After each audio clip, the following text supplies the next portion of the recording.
What's your take on SSRIs and medication when it comes to that? Ooh, it's a Be as tricky one provocative because as I'm you want, definitely 'cause not mine is. qualified, right, to talk about medication. I'm not a doctor. Um, I am in general not for them. I think we are depressed because we're disconnected a lot of the time. I think we are depressed because we don't get our need for connection met and because we are in survival mode so much of the time. Research now shows that most of us are in survival mode in fight or flight 70% or more of the time, which is huge. And I don't think we really understand the implications because what happens when we feel lonely is that our brain believes we're in danger. So we're flooded by these stress chemicals, these hormones, and then a big part of the brain actually shuts down. So the frontal lobe part of the brain, which is the thinking part of the brain, the CEO, the part of our brain that we can make long-term decisions, we can pull back and get perspective, all of that is just gone. And also, it's not, survival mode is not a time to create. It's not a time to connect. It's not a time for trying to understand how the other person is feeling. And so what we do that what our brain does is like scan for potential threats, isolate, go into tunnel vision mode. And so, of course, everyone who disagrees with our opinion is a threat. So Mhm. that's why we get this polarization. We can't even sit down and have a conversation. It used to be that we could be friends and completely disagree whether we voted Republican or Democrat. It didn't really matter. We could still sit at the same table and be friends. It seems to me like we can't do that anymore, and that is because we're all in this fight or flight mode. So, and that makes us when we are on, and that makes us lonely, and that makes us depressed. So I think before medicating ourselves, I always try to, okay, let's see if there's something we can do before that. And I mean, I work with high achievers, people who are seemingly, successful people, leaders, executives, and they're also dealing with disconnection, loneliness. A lot of the times they don't know that they're lonely because they are surrounded by people. They don't really realize what they're dealing with, but they're dealing with disconnection. They feel like they can't even think straight, and they feel just generally dissatisfied and empty.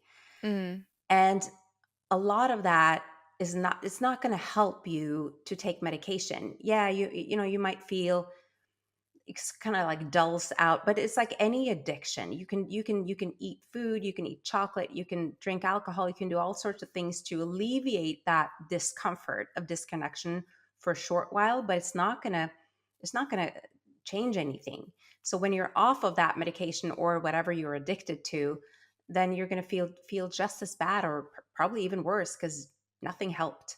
So I Mhm. think dealing with that disconnection, and it's not a quick fix. That's the thing. You have to I think people have to realize that reconnecting again with our own self is not a one and done. It's something that I do as a daily practice. Every single day I get up and I have my morning practice, and I journal and I meditate and I decide, okay, and I really, and that's what I journal about. Like, how am I doing today? Like, really? Like, what's going on? Like, what are the feelings?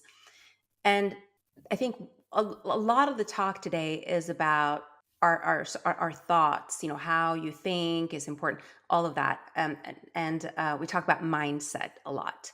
But what's missing from that equation? And I agree, mindset is important, but our heart is important too. It's not just the psychology; it's how we're doing, like our emotionality, and also part of connection is our connection with our spiritual self, with something like believing in something that is bigger than ourselves, Mhm. and knowing that we're not alone. We can actually lean on and trust.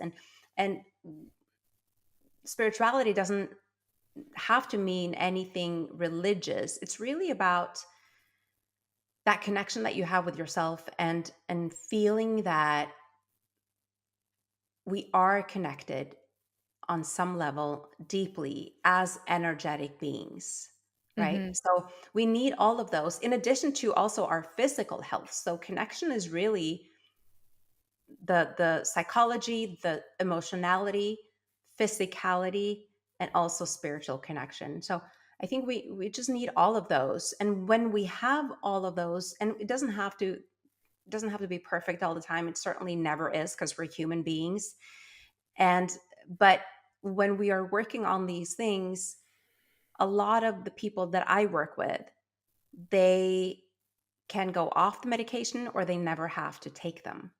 So I Mhm. think it's worth making that effort and working on the real issues and at least see if that doesn't help. Yeah, by all means, talk to your doctor if this is the right thing to do. But yeah.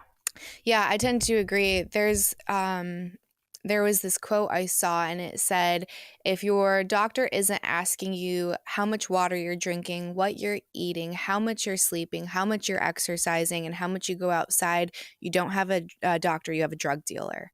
And I couldn't agree more I because agree. if you are not looking at the container Hmm. before you say there's something wrong with this organism, like if like you imagine yourself as a plant or anything else, well, like you have to check the soil. If you're not checking the soil and the conditions, you can't just say, "Oh, the plant is broken." No, the conditions are probably broken. Mm, So fix the conditions and then assess the individual. So I yeah. think it's the same when it comes to depression or loneliness is like we're saying you are broken instead of saying like, well, what are your circumstances? What does your life look like? What are you eating? What are you doing? Have you gone outside? You're like, Mm, no, I've had 17 double frappuccinos. I haven't moved from this windowless room and I've been on my phone all day. yeah. Well, it's not you, it's context. It's the Yeah. context that's the problem. So let's start there. And then they've done all of these studies, and one of them, which is mind blowing, is saffron is something like 30 times more effective than an SSRI.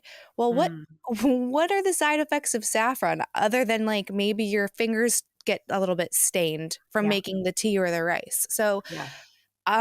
yeah, I'm very holistic and I like I looking agree. at things that are much safer for you and start there. I think it's crazy that we hit everything with a sledgehammer. And Yeah. that's the first thing that we go to. And then we're like, why don't I feel better? Now I just feel numb. Well, look at the side effects. And I wrote down this is let me see if I can scroll. I wish I was a little bit more organized. Okay, so this is on the antidepressants, this is an FDA warning. Like, this is from the FDA. And it says some medications come with warnings about increased agitation, aggression, and suicidal thoughts, particularly in young people. So, we Yeah. have people that are suffering from this thing, and now you give them this drug that is actually kind of making the things worse, seemingly by the FDA's own warning. So, you create more aggression.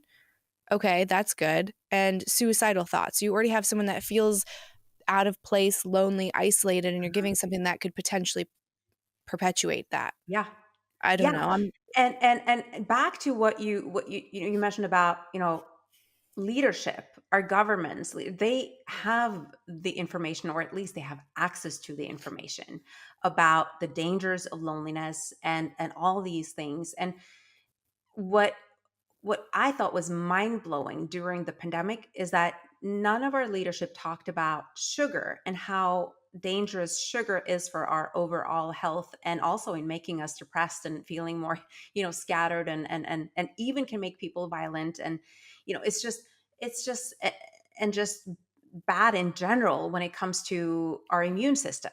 So mhm, that's one thing. And also, so for me, it just seems like there's and the fact that nobody talks about saffron, that nobody, we're pushing these medications, and it just shows you that our system is broken, that there are other interests that are more important than the general health and wellness and well-being of the population. And the fact that there's really no willingness to make us feel more connected, make us feel like we belong. And we know that it's dangerous. I've written a book about lone wolf mass shooters, And all of them, all the hundreds of mass shooters I studied, were dealing with loneliness. They didn't feel like they belonged in our society. Loneliness is I believe, if these people, these young men who became mass shooters, who shot up a school, whatever they did, if they had felt that they were part of their community, that they were accepted, that they were loved, they would not do what they did. Of course, there were other factors that made them mass killers, but loneliness is a key factor. So we know that loneliness is dangerous, and yet we always talk about something else. Oh, it's the fault of the social media, and being pushed toward extremism and misinformation and guns and all these things. And yes, there might be something to it, but we're not talking about the real issues, the issues that are actually going to move the needle. So I think, and also in terms of, there is, I believe, an interest in keeping the population separated, because as long as we are separated and we're fighting each other, we will never stand up to and actually change those systemic problems that we are faced with in our society today. The mass corruption, huge, big corporations basically deciding what politicians and governments are going to do and decide. It's just, there's something so wrong, but we have the power to change it. We just have to not fight each other. We have to, find what we have actually in common. Because when I speak to people, whether I agree with them on their political choices or whatever, it doesn't really matter. We all want the same thing. We're all human beings. We want to feel seen, heard, and valued. We want our families to be safe and to have enough to eat. We just want to be able to do work that we love. And yeah, it's not that complicated. We all want to feel safe. So I think there is a lack of willingness from leadership to actually do something about this. Yeah, there's this Teal Swan post that she made, and I don't know how true it is or not because my husband was like, "That's not a thing." But either way, it's a really good visualization. And she says, if you put black ants and red ants into a bottle, they will be fine. They'll coexist and do their ant-like behavior. But if you take the bottle and then you agitate it, you shake it, all of a sudden they are aware of their differences, and the black ants and the red ants will start trying to kill each other. Meanwhile, they have no idea that there was this hand that shook the bottle. Mm, So it's the same with people. And when it comes to, I guess like politics is the best example, right? Because it seemed like the populist movement seems to have kind of created a massive divide. So it's liberal versus conservative, instead hmm of seeing that there's this invisible hand that's shaking the whole thing anyways, and it has hmm nothing to do with your differences. And I think that's always very important to remember. And I don't know. I wonder what the solution is. I don't know what it's like over there, because here it feels like this year is going to be a wild ride, and Yeah. it's like buckle up, baby, if you're in Yeah. the States. And how Bring out the much, popcorn. yeah, it's what I'm a mom of hmm 2 kids. I'm 5'2". I believe in the Second Amendment, but, like, there's only so much I can do even with what I have in my home. So it's Yeah. like, if it comes down to it, like, if you need, like, a revolution or whatever, like, what am I gonna do? You Yeah. know what I mean? I'm Yeah. gonna have to tuck away and hope that maybe the young people will create the change of what, like, and make this country remember what it was supposed to be. But, Mm. I have this friend, Michael Malice, and he talks a lot about national divorce over here, and it's, essentially how each state would be its own thing. And Yeah. he explains, like, anarchy, and I'm like, "Well, what, I can't participate in that." Do you know what I mean? So Yeah. at some point, it does kind of feel like the ship is too big to turn, and Yeah. we're just gonna have to wait and see what happens, because it's like it's at this point, it feels like whoever has the most money is the one that's Yeah. making all of the decisions, and there is Yeah. no red or blue. There is something at the top that doesn't give a shit about color because they are paying Yeah. both sides. Yeah. That's right. That's what it feels like. And that's why it's so easy for us as individuals to give up. And there's this apathy. And that also makes us depressed, because it when we don't have personal power, then that, just it's just this vicious cycle.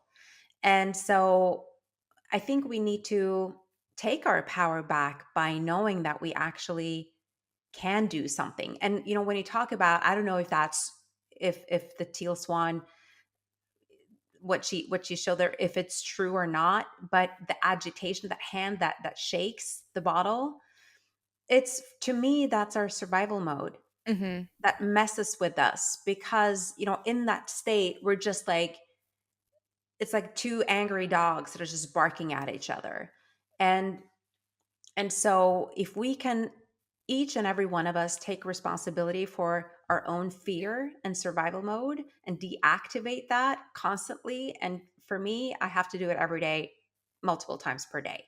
And it's just simple by just grounding my feet on the ground and taking a few breaths, just like practicing that, and just like noticing that I'm coming back and getting centered and grounded in myself.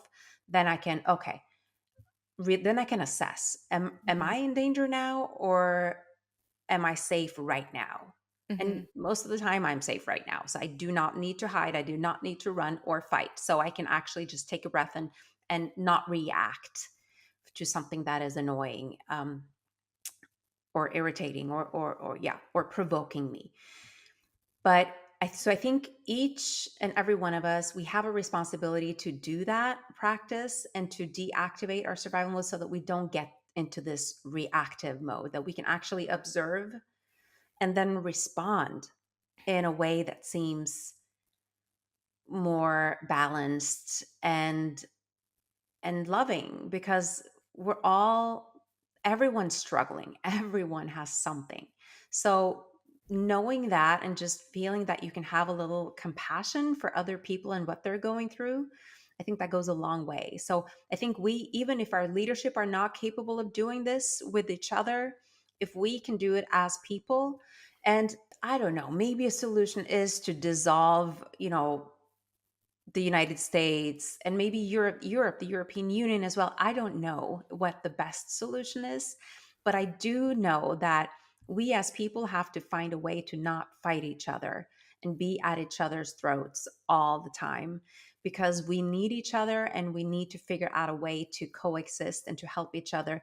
Because back to also the kids and how hard it is to be a mom and raise kids and have careers at the same time, and not only having careers but just living our purpose.